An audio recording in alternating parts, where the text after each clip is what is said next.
How to change Bitmoji skin color on Snapchat. Hello everyone, I am Vishakha and welcome to our channel. Now, let's get right into the tutorial.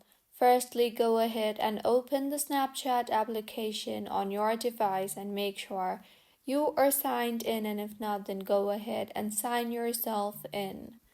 Now, tap on your Bitmoji from the top left of your screen and further tap on the settings option from the top right of your screen.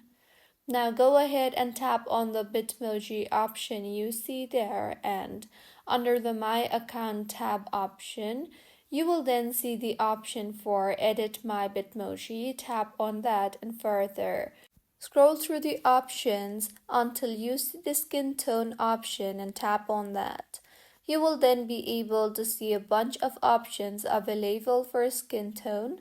Tap on the skin color that suits your preference the best and further tap on the Save button on the top right of your screen in order to save the changes that you just made, and with this the skin tone will be changed. So, this is how you can change Bitmoji skin color on Snapchat. If you find this tutorial helpful, please like the video and do comment if you have any queries. Also, do subscribe to our channel for more helpful tutorials like this. See you on the next one.